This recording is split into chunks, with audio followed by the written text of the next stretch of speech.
Hi, everyone, and welcome to the Educator Experience podcast. My name is Sally Carter, and I have a question for you today. When was the last time you stopped to think about why you teach and what really connects you to the profession itself? In this special episode, my buddy Wang Yip and I reflect on that very question. We talk about how his mentors sparked a lifelong curiosity for teaching, and of course, about books. Lots of them. If you are a reader, this one is for you. Wang reads more than 50 books a year and shares his insights on his Substack. He's not only an avid reader, but he's also the author of several books on professional speaking, essential habits, and more. And I happen to have purchased his 100 plus tips for speakers, and I love it. Wang and I actually met during our graduate studies at Queen's University, which we recently completed. And I'm thrilled to sit down with a few peers and professors from that incredible cohort and reflect on how we're all continuing to grow as educators as well. So thank you for joining. Please like, share, and subscribe. Send us your feedback and let's connect. If you would like to be featured on one of these podcasts, please reach out to us as well. And without further ado, let's get to it. Wing, thank you so much for being here. I'm really excited to learn a little bit of your journey of how you got into teaching and education to begin Sure. with. Yeah. And thanks for having me, Sally. And I got started when I was really young, I guess really young, like high school, university, that kind of age. And what happened was I went back to my old high school to visit. And my favorite teacher in high school was a math teacher. It's Mr. On in Vancouver. And I'm originally from Vancouver. So he's in Surrey there for Fraser Heights. He just made math and learning in general really engaging, really fun. And I got the best marks in math. So that also played a part. Went back to visit Mr. On and I was kind of toying with this idea of like getting into teaching and trying to see if I could work my way into teaching in some way. And he suggested that I come back another day and teach a calculus class. And calculus was one of my favorite subjects. And I said, oh, I don't even know where to start teaching. Like I have your notes. Is that like a good place to start? And we said, yeah, just take the notes that basically I wrote down from him and share those same notes with the class. And so I came back another day. I taught the class. Students, I don't know if they were surprised or happy. A lot of the time I was writing on a whiteboard, so I couldn't see the students, but didn't have any questions. It seemed like it really went well. The teaching experience really struck a chord with me. There's that saying of you don't know something until you teach it to someone else. I got that out of that experience of teaching. I really understood the material that I was teaching. But there's also that aspect of changing the thinking of someone else through your words or through your actions or through different activities. And so something about that really struck a chord with me. I used to work at Northwest College and there was an opportunity to teach a business class. And so I raised my hand. I said, hey, I'm willing to teach if you're willing to have me. And they said yes. And I really enjoyed that aspect. So yeah, I've just been doing a lot of teaching, I guess informal teaching kind of throughout my life ever since that point. That's so cool. What a unique experience to go back to where it all started and then just throw you in like that. What do you think you specifically got out of that other than that burn to keep kind of teaching and keep trying? What's interesting to me is it's almost like a problem to be solved in that you have this group of students that let's assume that they are engaged. They want to learn. And how do you impart what you know and what you have learned to someone else in a way that helps them understand the material? And I thought that was a really interesting just opportunity and problem to solve because it's just very different from other things that you normally do. And as a project manager, so a lot of the times I'm communicating, I'm trying to do a lot of that those same things as teaching, but in a classroom specifically, there's something that you have an objective, you have something that you want to teach, and you have students that want to learn. And how do you impart that knowledge, and how do you communicate that in a way that helps them understand. And I thought that was a really interesting just problem to solve. It's funny because when I was preparing for our conversation together, and I knew that that was possibly a direction that you'd be Hmm. going into, I was trying to think of what do I like about why do I teach? What do I love about it? It's not something I really think about very often. And I think it's along the lines of what you were saying. First of all, it's a challenge because it's rarely ever easy. There is a lot of preparation, there's a lot of work, and things are constantly changing. It's by no means easy. And I'm like, is that what I love about it? That it is challenging? Or is it that I'm forced to figure out how to connect with people in different Mm, ways that work for them? Because it's not about me. I can't really put my finger on it, but I think it's along the lines of what you were saying. Trying to connect to impart something. And then there's something satisfying about the conversations that can then happen once you see people starting mm, to get mhm, it. And I'm constantly learning as well. Um, Listen, I know nothing about calculus, my friend. So I'm not sure about that. I'm sure you can have some riveting calculus conversations. But once you spark someone's mind in a business class, you can have some really cool conversations. And I think the idea that I'm continuously learning and growing because of mm, mhm. teaching, I really find that, yeah, cool as well. But you really made me, your prompts kind of begged me to ask my Mhm. own self why I even got into it in the first place. And I don't even remember why back in the day. But your story is so cool. It's so rare to just be thrown into it like that. So where did you head after that? Tell us about after that experience. I was in university at the time, and I recognized Mhm. that a really key skill to build, regardless of whether you're teaching or doing anything, was communication. And I ended up being part of the Toastmaster Club at UBC. And that carried on as I graduated from UBC. I graduated back in, I'm sure I'm dating myself, but 2008, 2009 is when I graduated, uh, right in the middle of a recession, unfortunately. So it's very difficult to find a job. But I moved out to Edmonton because there was a job offer there. And I started working for the governor of Alberta. And from the government of Alberta, I worked there for a few years, and then I moved over to Deloitte, which is a management consulting firm, and then from Deloitte to EY, and then Norquest, and then I'm now at Pepcor, which is a utilities company in Edmonton. But that journey, again, very non-linear, but even at when I started at the government of Alberta, my title at the time was Emerging Technology Specialist. And my role was to learn about new technologies and then teach it to the lawyers. And I was working for Justice Alberta. And so we were teaching them at the time how to use the iPad, how to search up cases, how to mark things up and use the That's technology. so So cute. yeah, so a lot of my previous roles was really around teaching, even though I wasn't a formal professor or teacher. It's always kind of like that thread that kind of links everything through. It's I think teaching has always been a part of the roles that I've done, and it's only when I was at Yeah. Norquest that I really stepped into the role of a professor. And I spoke with a mentor, and she noticed that when I spoke about teaching, I was extremely passionate about it.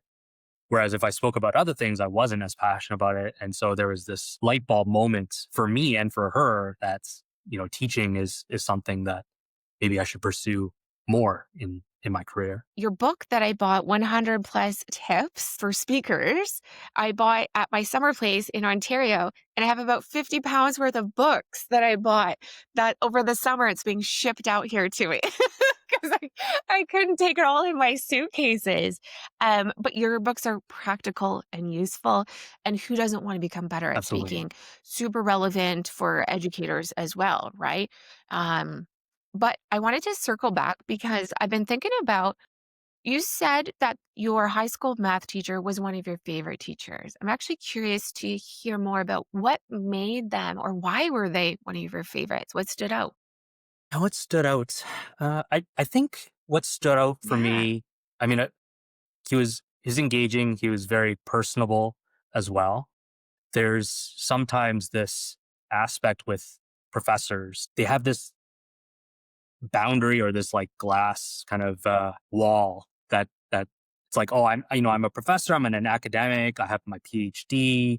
Uh, I got the sense, even though he didn't explicitly say it, but I got the sense that it was like, don't waste my time and like come next time prepared with questions and things Mm, like that. And so there's this like boundary there. And when I was in class in university, I often felt like there was a boundary there with professors. But with my math teacher, never felt that way. Always felt like I could approach him with questions. And it was never, yeah, there's never any criticism or anything like that. It was always encouragement and support and guidance around how to be a better student. And so I think that's really, I think, what really struck me. And then just of course getting the opportunity to teach, which really resonated with me. yeah. It's funny because when I was thinking back on if I have any favorites that stand out from me being a student over the years, I mean, I've had dozens of professors over the past 6, 7 years because I was going to school full time. A little side note for folks that Wang and I know each other from Queens, from just finishing our master's in management in innovation and entrepreneurship graduate degree together, which was awesome. And the teachers there Mhm. were great. However, um, yeah, I've had dozens over the past few years, and very few stand out. And I think for me, it was one that I had at Yorkville University and he held these webinars, but he stayed after. And that's when you really got a chance to know him and hear his stories. And they were so interesting about his research and time in remote Indigenous communities. But it's the fact that he spent that extra time with us. And we were all adults and all we were all busy and he was obviously busy, but it was that extra time, Mhm. right?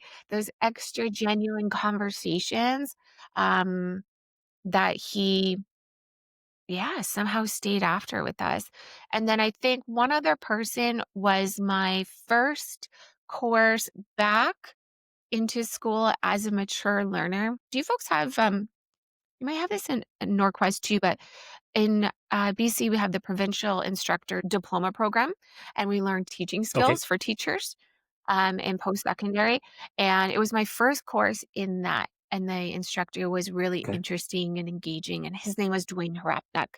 And he really opened my eyes to teaching at the time. You are a lover of books. You have a book site. So you're referring to the Substack? I have a newsletter that Yeah, I post every week, and it's sharing exactly. different takeaways, different things that I've learned from the books that I've read, usually from my library that I have. How big is your library, my friend? Tell me. It's a little bit embarrassing to say. I'll have to show you, and I don't know if you can see. Okay, oh my You, gosh, I'm so do you see like excited. there's two IKEA bookshelves? I have two and a half more upstairs, and they're all full of books. Oh my gosh, And then yes. I have, you can see like on my desk and like on the floor, I have a whole bunch of books that I'm trying to like get through and maybe give away. And you had sent me Hmm. these books. I'm just going to show quickly. Eat, Pray, Love. This was the inspiration. I was chatting with one of my teammates on the editing team, and we recently launched season 3. And Roberta Sawatsky's podcast, we called Eat, Write, Uh, Teach. So instead of Eat, Pray, Love, we called it Eat, Write, Teach because it was so similar to Eat, Pray, Love. Because my teammate and I were talking about this book because of you, which was so cool.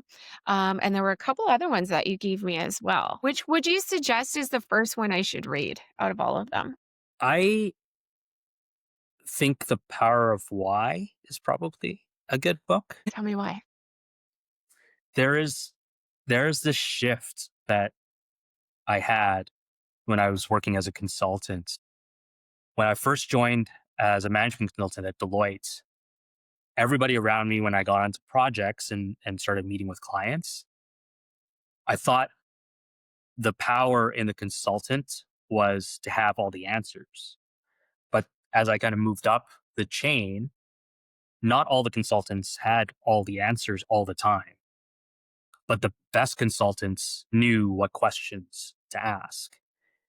And that's why I think the power of why is really good. It also ties into teaching too, because I yeah, was so just thinking that. students might Yeah. ask questions, and as a teacher, sometimes you have tricks and things like that that you do, when you don't necessarily know the answer. But a lot of the times, I think the best teachers, they don't just redirect or reflect the question back, but they ask different questions to help the students think in a different way and try to arrive at the answer themselves. Because again, that's a form of learning, and that's of course much better than just giving the answer, right? If the students can think Mhm. and come up with the answer on their own, that's partly on the path to learning and thinking critically and thinking for yourself, right? As well. So all those things are I think part of that teaching experience. I love it. I love the direct parallel too. I have a new course this current semester that I'm not totally Hmm. familiar with yet. So I'm going to be using all the tips and tricks for sure to navigate the first couple of weeks while I get Amazing. settled in that. But I have a question for you. And I think I wrote it on your Substack too. Um, how do you like you read about a book a Yeah, week? Is around that there. correct? And then Yeah. you write about it. So how do you know what book do you have a stack of books that you want to get to? Do you take recommendations? Have you ever heard of this concept called an anti-library? Do you know what that is? Yeah. Anti-library? Okay, so No. there's this concept called an anti-library. It was popularized or I think tweeted about by Nassim Taleb. He wrote The Black Swan. He wrote Skin in the Game, Fooled by Randomness. He talks about how important it is to not just have books that you've read in your library, but also books that you haven't read.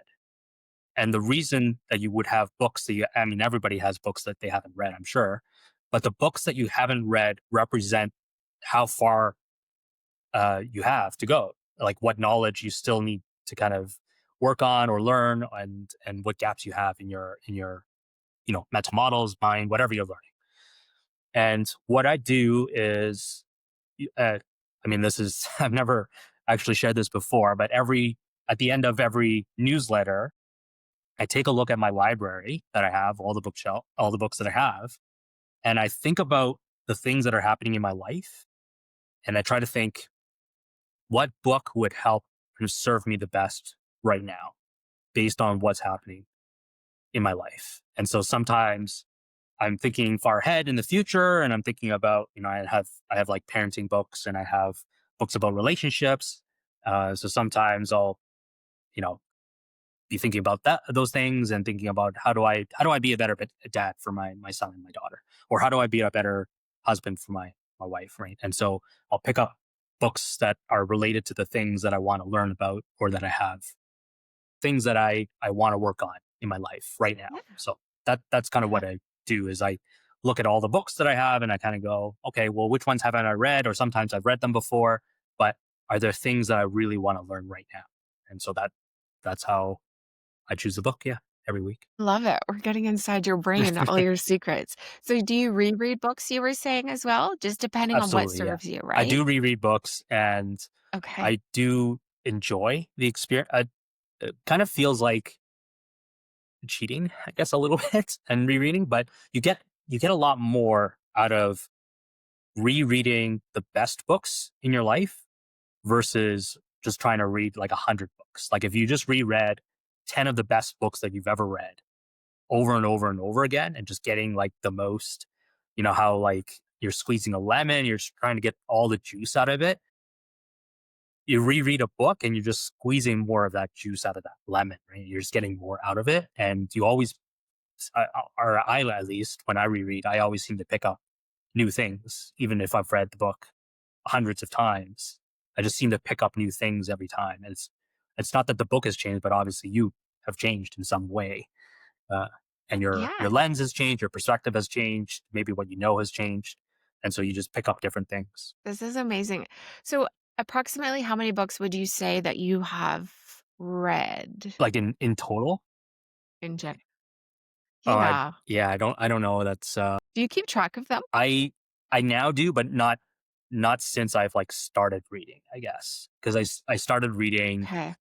in high school and I just read kind of whatever books I could get my hands on and went to the library quite a bit. I was very much into Greek mythology for some reason. So I read a lot of books on Greek mythology when I was younger.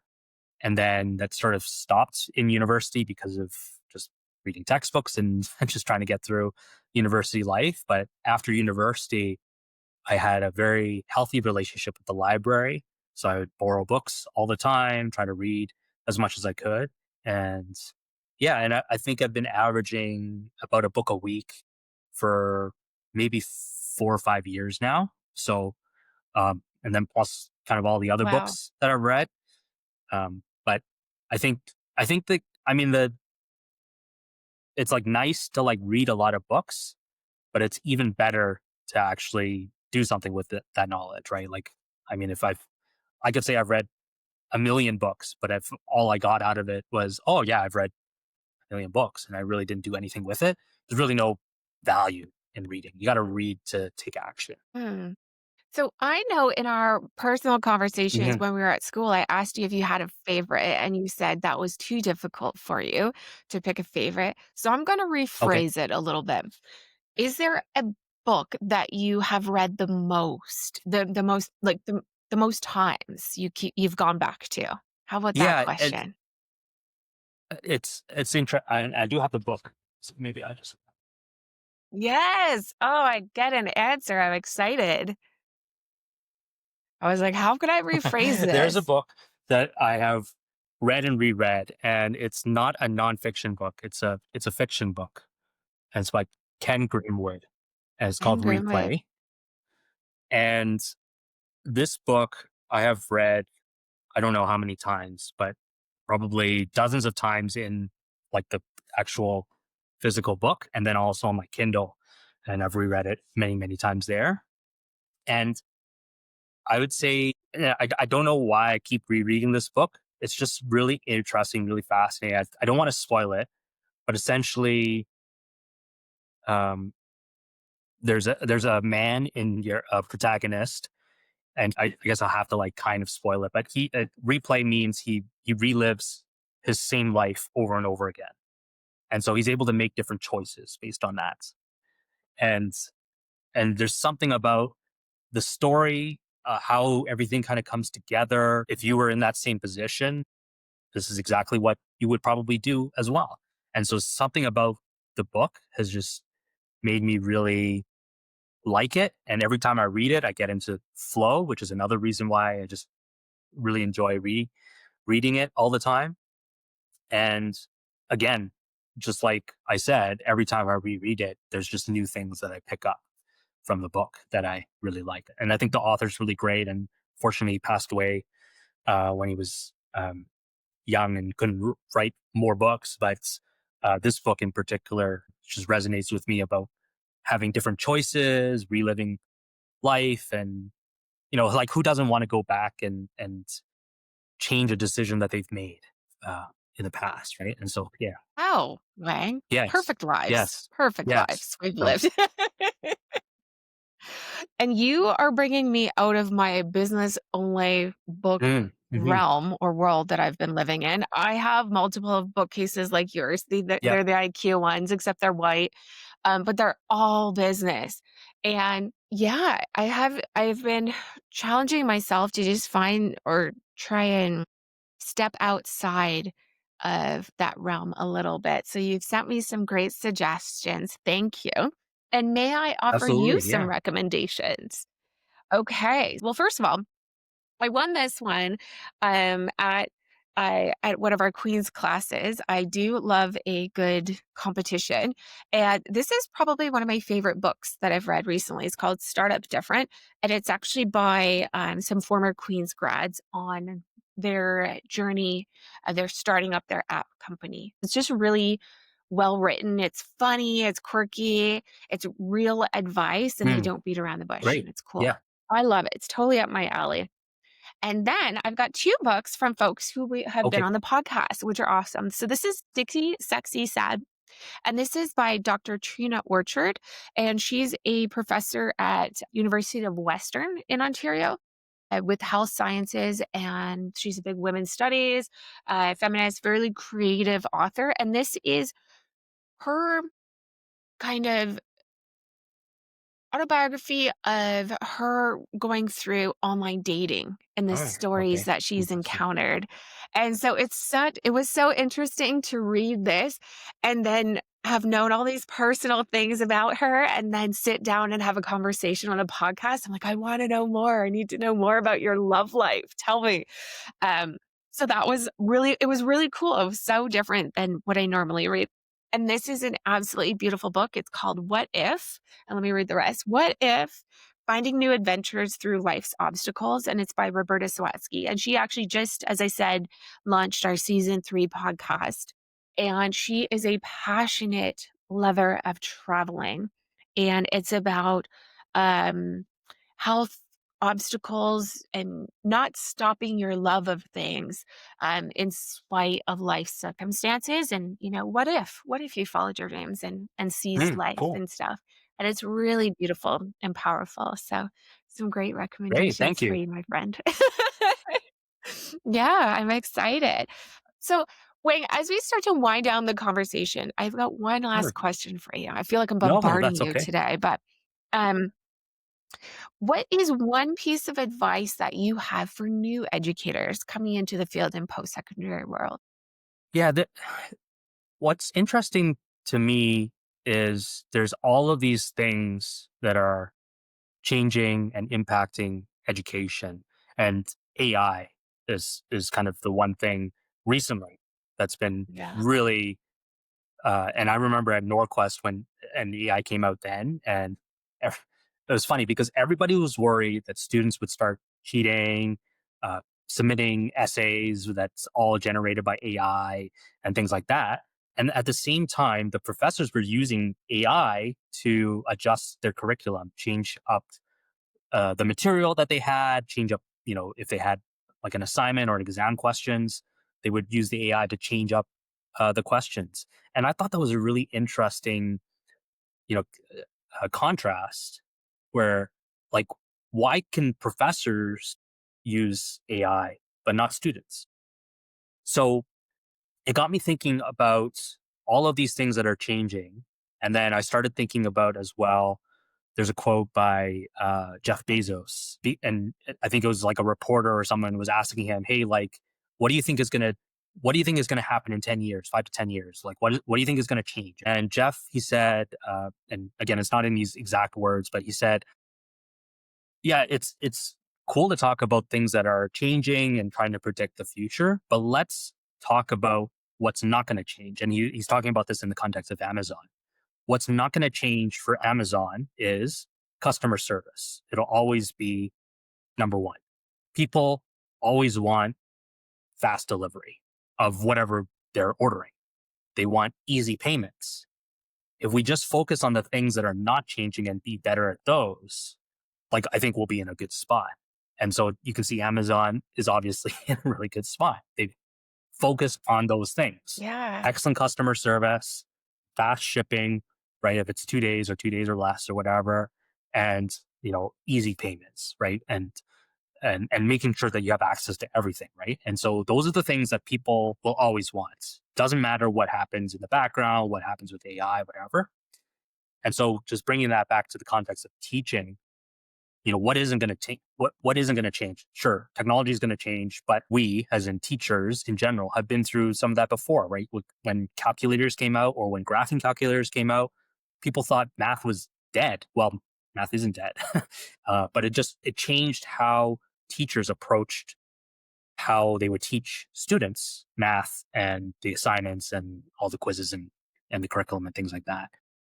The role of the teacher, I think, has shifted, but maybe it hasn't changed. I'm not sure. I haven't been in teaching long enough to kind of know, but I feel like the teacher is their role is as a role as a guide, a facilitator, someone Uh-huh. that, hey, there's some material here. There's some students that want to learn, And so the teacher helps guide the students to learn that material.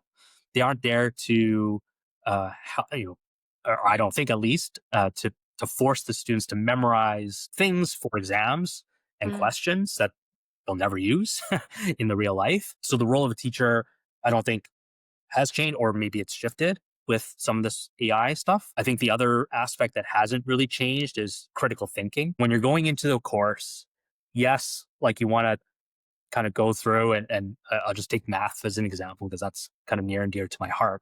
But when you're doing math, yes, you can use a formula, you can work out the answer.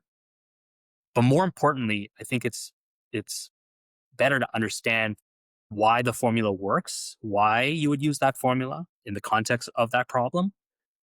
And because if you understand those things, it just helps you, I mean, as a student, because then you know immediately if the answer is wrong or not, right? If it's just not in the ballpark, if it's not, mm, you're just rotely kind of putting in numbers into a formula and getting something out and then putting that as an answer without really understanding it.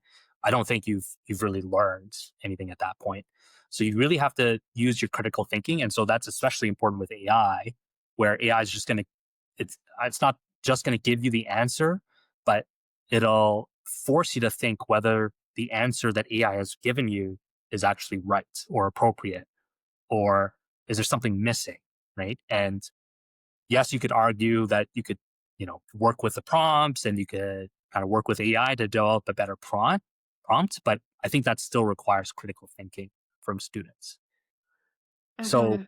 I kind of share a couple examples, and there's certainly more, but I think it's really important to focus on what's not changing in the role of education and focus on those things rather than kind of focusing in on how do I deal with AI? How do I use it in the best way?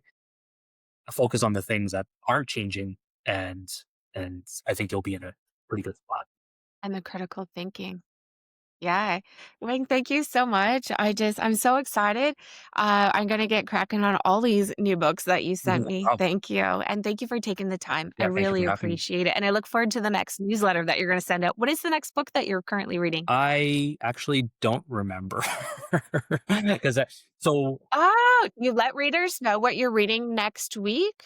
Like for the following, you I let us know? Or do you just no, do it no, willy I do it on my Substack. So it is on my Substack, like my days? previous Okay. newsletter. It's just that I read multiple books at once.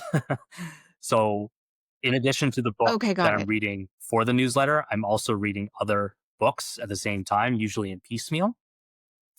And and so yeah, I don't always remember. Okay, yeah. So I just looked up my newsletter. So it's The Inevitable by Kevin Kelly. So speaking about things that I don't love it. change, it writes about kind of the 12 technological forces that will shape our future. So that's The Inevitable. I've heard of this. It's the next book there. Cool. Well, I'm looking forward to your newsletter. Your last one was Arnold Schwarzenegger to Kevin Kelly. Yeah, it's a little I bit love it. weird, but I like to jump around a lot and kind of try to keep things fresh, really, for my readers. Thank you so much for sharing your insight, your story. I think everyone can really connect with having a favorite teacher that inspired them in some sort of way. So thank you again, my friend. And I hope you have a Well, wonderful thank you for day. having me. Thanks, Wang. Thank you for joining us on today's episode of the Educator Experience. We hope you're walking away feeling connected, inspired, and just a little bit more supported on your journey. Ready to go a little bit deeper? Join the Educator Experiences community and check out our courses and workshops specifically designed to support new educators as they navigate the ups, downs, and everything in between. You'll find it all at educatorexperiences.com. If today's conversation resonated with you, share it with a fellow educator and don't forget to subscribe so you never miss an episode. Together, we're building a vibrant community rooted in support and connection. See y'all next Monday.